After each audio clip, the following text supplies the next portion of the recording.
Maraming salamat sa inyo lahat. Ang ganda niyong pagmasdan sa POV ko.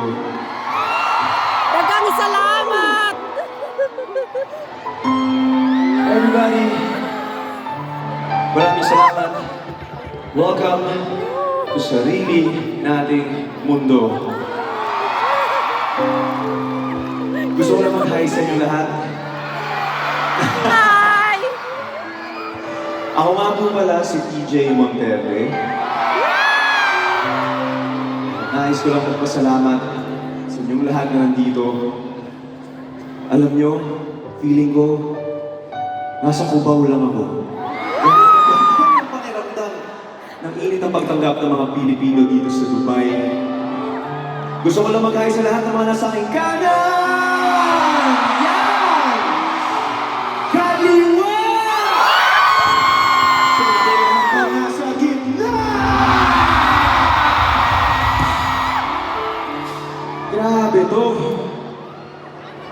Sobrang excited lang ako to do this show. Akin na ba? I love you too.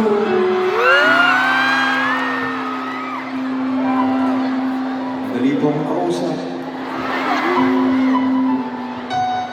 Sobrang excited lang ako na gawin tong SNL dito sa Dubai. Kasi currently we are doing this world tour.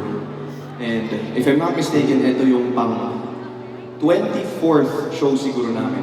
23 or show number 24. Pero sa lahat ng mga out of the country shows namin, or baka nga, after Araneta, ito na yung pinakamarami naming audience. Kasi Dubai, no? Grabe. This is my, and not to mention, this is my first solo show dito sa Dubai. Ito yung una, hindi ako makapaniwala sa nakikita ko sa totoo lang. Promise. Kanina, meeting kami sa likod or nag-huddle kami.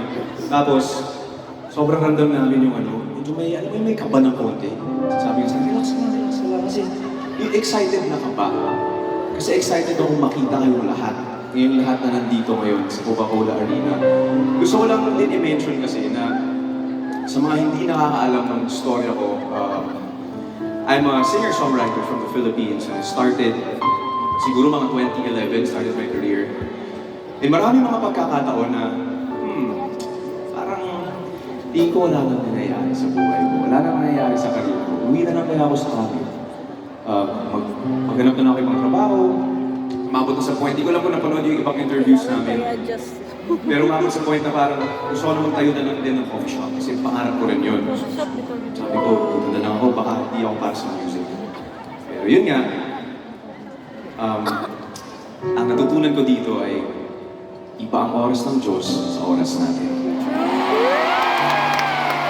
I'm saying this kasi may mga times na tulad sa experience ko, feeling ko, hindi ko na kaya maabot yung mga gusto kong maabot na mga bagay.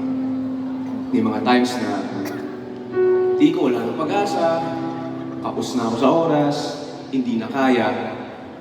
Pero, ngayon nasa Dubai ako, Coca-Cola Arena, sold out show.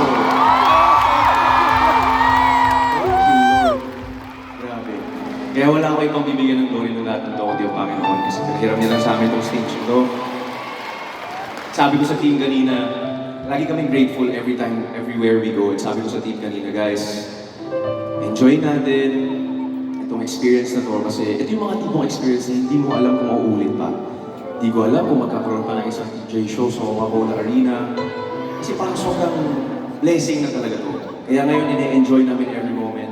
Binibigyan namin lahat ng glory ni Lord sa itong sold out show natin na to. And I'm just saying this because kung kaya niya gawin sa buhay ko, kaya ko pang maabot yung mga akala ko wala ng pag-asa. At kaya ko pang maibigay sa akin yung mga pangarap na akala ko hindi na kaya. Kayang-kaya niyang gawin sa'yo yun. Tandaan mo, iba, oras yan sa oras na. Pag sinabi niya ng okay na ibibigay ko na sa'yo to, ibibigay niya sa'yo yun at hindi mo yun mapipigilan. Kung anong para sa'yo, Alam nga yun. Ngayong gabi, sa night full of songs and stories. Marami tayong pagkakwentuhan. Okay lang ba kung may mga kwento-kwento ako, mga stories ako dito? About the